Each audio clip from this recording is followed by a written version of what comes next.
Good afternoon to each and everyone. We all know that one of the most common chosen field of work here in the Philippines is engineering. But have you ever heard agricultural and biosystems engineering? Since it is unheard by most, today we're going to conduct an interview with a licensed agricultural and biosystems engineer. Together, let us welcome Engineer Ray V. Tongpong. Engineer, thank you for giving us the opportunity to conduct an interview with you. How are you feeling today? Okay, okay. Good afternoon din po. Buenas tardes na todo, no? Okay naman. It's nice seeing you guys na of all the students, nag-take jud mo og agricultural and biosystem engineering course. It's good to know that, Engineer. Please let me introduce myself and my co-interviewer. I'm Cartomeo Ambuang. Good afternoon, engineer. I am Gwen Engiscoyos. Good afternoon, engineers. So I'm Lifestyle Telerico. Good afternoon, engineer. I am Raylene Layson. Good afternoon, engineer. I'm Jasper L. Oberes. Good afternoon, engineer. I am Roblyn Bisdaria. We are your interviewers for today. Can you please give us a brief introduction about yourself? Mahayong hapon, kanatong tanan, buenas tardes. Murag seryoso ra kayo ning uban kay murag dili jud kaayo mag-smile. So, well, I am Ray Villacorta Tumpong. I'm currently working at the Department of Agriculture, Regional Field Office 9, Zamboanga Peninsula. And I am a planning staff of the Planning, Monitoring, and Evaluation Division. And at the same time, a technical staff of the Balik Probinsya Bagong Pag-asa program, which is also a special project of the Department of Agriculture. And by the way, I graduated my undergraduate at the Western Mindanao State University, Zamboanga City, and currently taking up professional education certificate at Medina College EPL campus.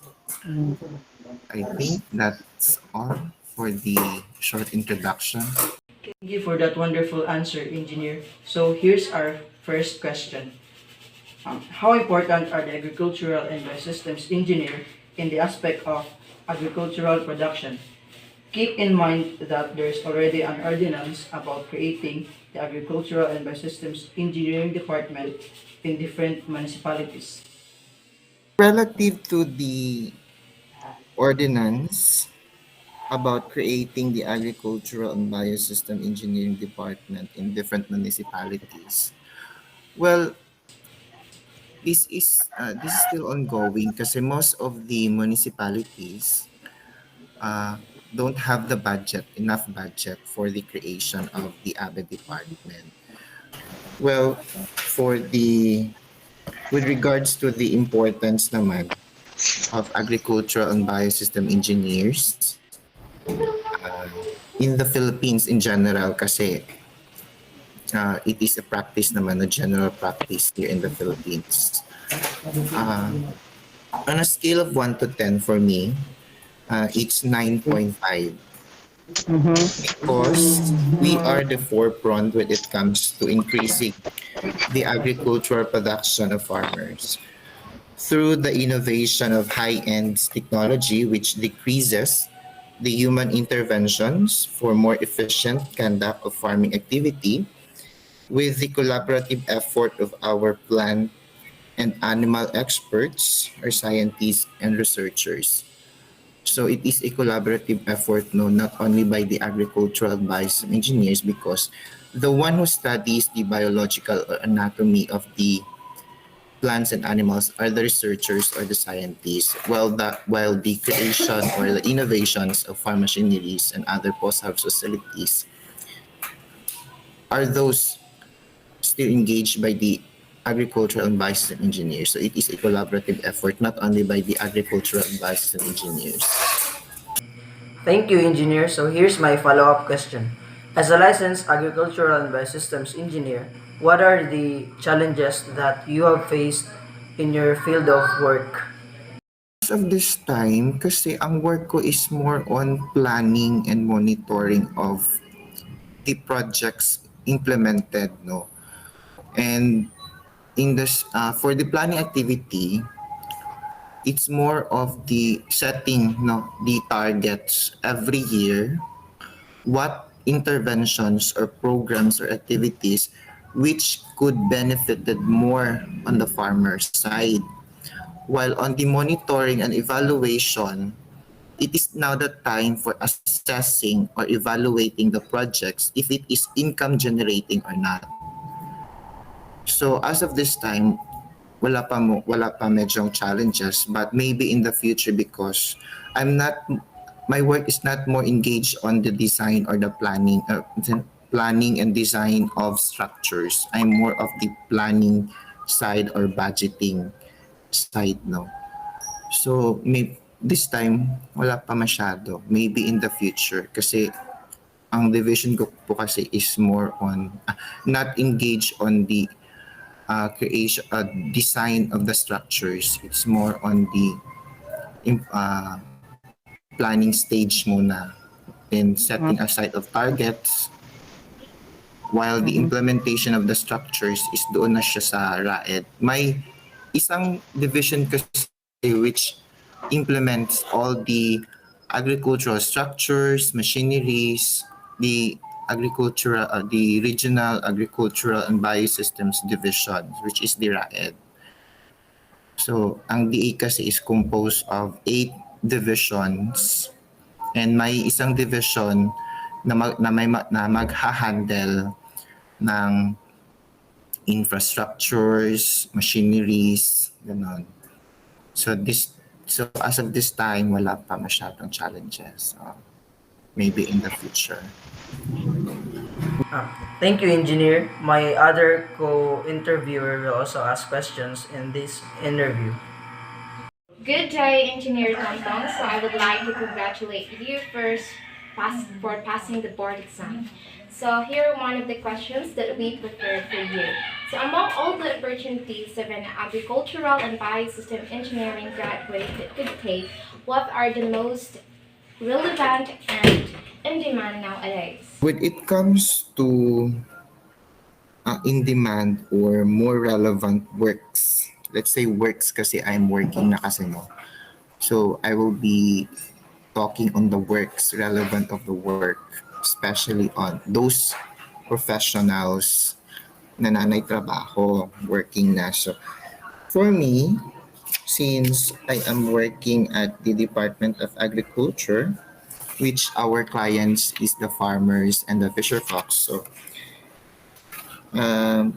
maybe it is more on the machinery innovations and post-harvest facilities, which increases the productions and income of farmers, or the generation or implementation of an income generating projects for farmers.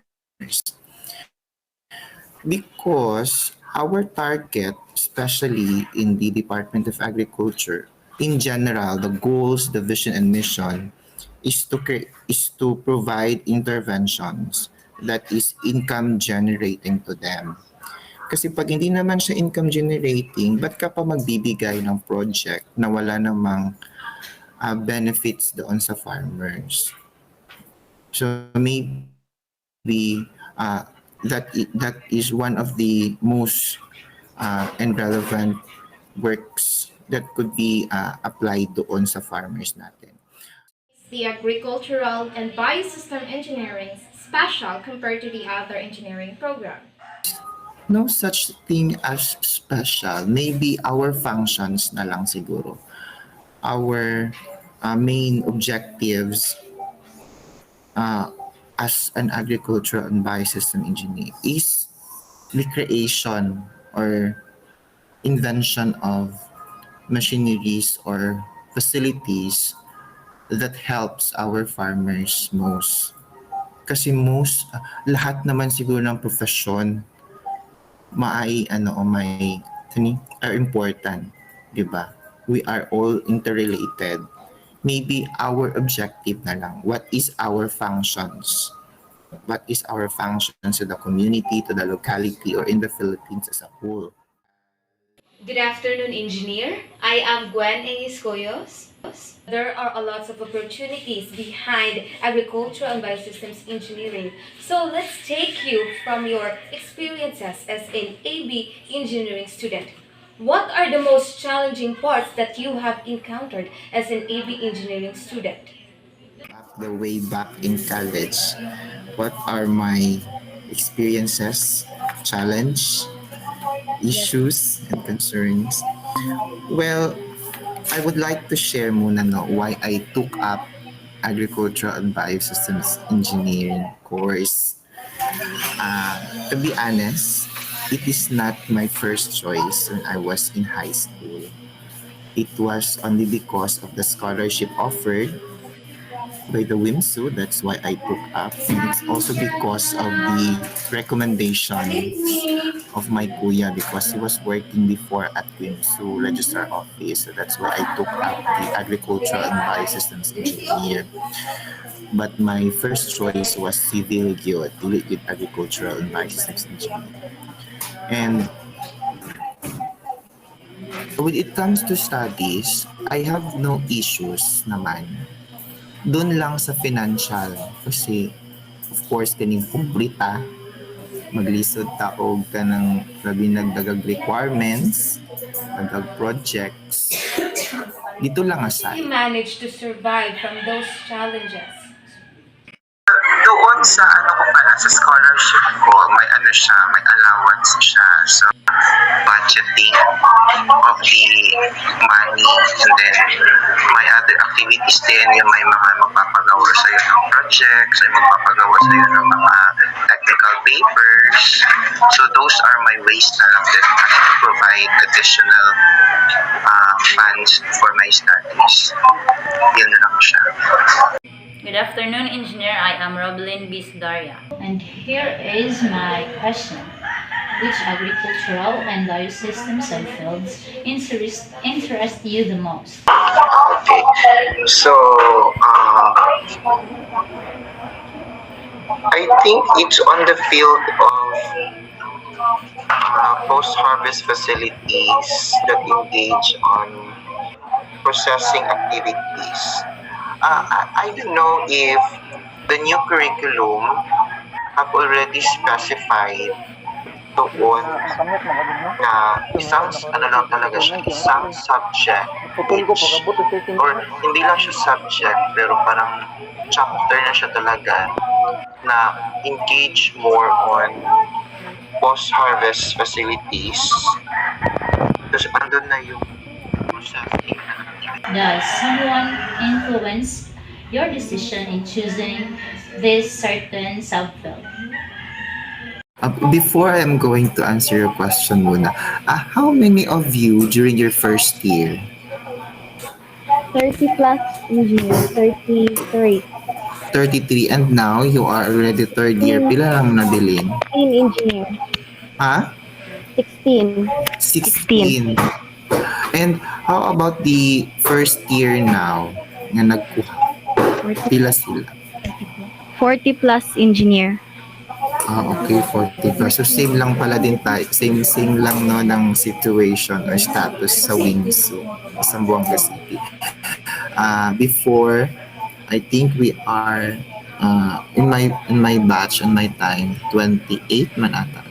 28 ni kabuok na first year and then nag-second year, nag-third year, tapos ang tod 11 or 12 na lang jud mi nabili.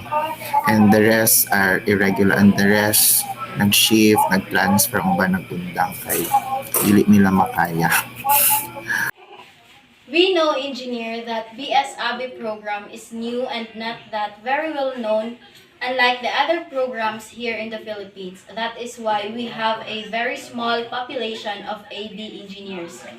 So, if you are going to describe the situation of agricultural and biosystems engineering here in the Philippines, how different our situation is? Well, when it comes to the status no of agricultural and biosystems engineer in the Philippines.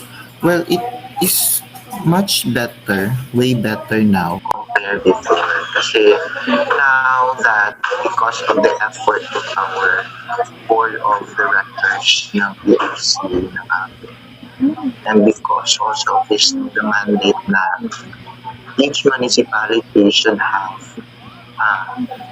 a department of agricultural and biosystems engineers. So it is already a way na as agricultural and biosystems engineers na we are important, especially sa conduct ng project or implementation ng budget ng gobyerno kasi especially if magpe-prepare sila ng plan when it comes to agricultural structures, need ng signature doon ng agricultural and biosystems engineer.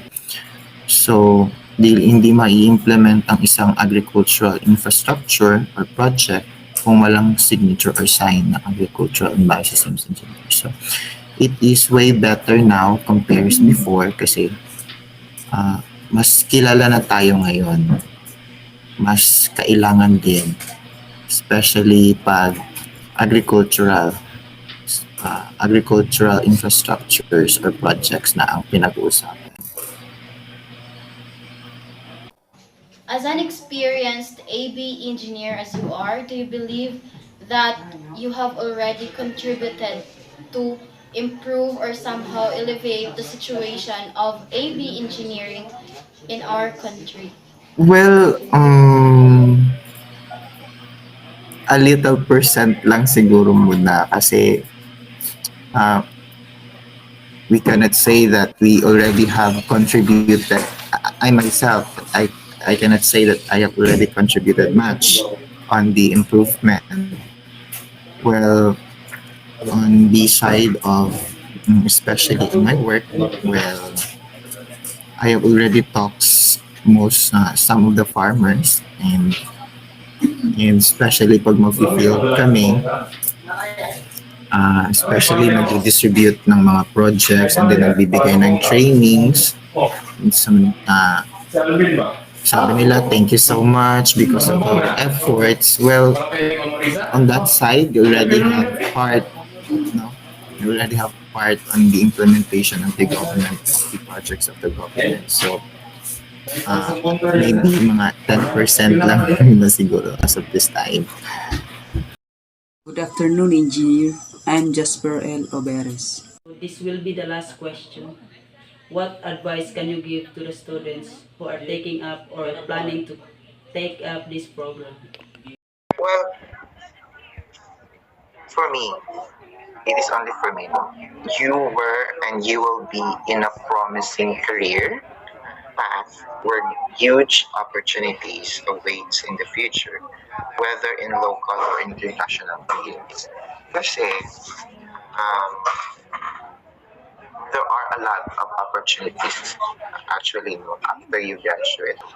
It's good to know na most of you take agricultural engineering. You are in a promising career path. Because in the near future after you graduate, there are really a lot of opportunities kasi ang agency nagpapakita of agricultural and biosystems engineers.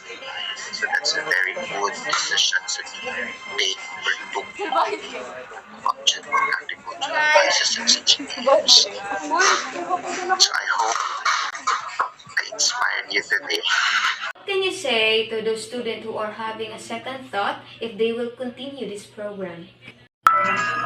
Well, I could relate to that kasi first year ko, pag sulod dyan na ako, nag-decide dyan na ako shift dyan ko pagka second semester. Pero mga tuloy na ako kinamit lang sa bukid-bukid. So, nag-expect ko nga, magkatod ako college. Diretso ko syudad, kanang-nagamit kayo ko. Ang, na, or agricultural courses na yun ka medyo sa kanang bukid-bukid na muskalahan. Diba? Same po sa inyo nga, diba? Yeah. Yes, engineer. So, I think those mindset na lang iset aside muna natin siya, and then let's look on the brighter future na this course is gamay ra jud kaayo ni. So after I graduate, makakita jud kong trabaho dayon. Kaya murag wala kahit pa kung siya. So mo dyan na i-mind, ipot ang sa inyong mind. I hope to see all your faces, no? Instead doon sa school ninyo na you are already a licensed and registered agricultural and biosystems engineer. So God bless you all. Thank you so much for the time. Thank you so much for inviting me, and I hope I was able to give some advices, pieces of advices and inspirations sa inyo. Especially nga, gamay ra gyud ta. Thank you so much, Engineer Tompong, for that wonderful and inspiring words of wisdom. I do hope that many people will see the beauty that lies behind this program, especially those students who are having a second thought if they will continue to pursue this program. Just trust the process and you will be surprised of the result. We have learned so many things today, and we will always keep that in mind as we continue to pursue this program.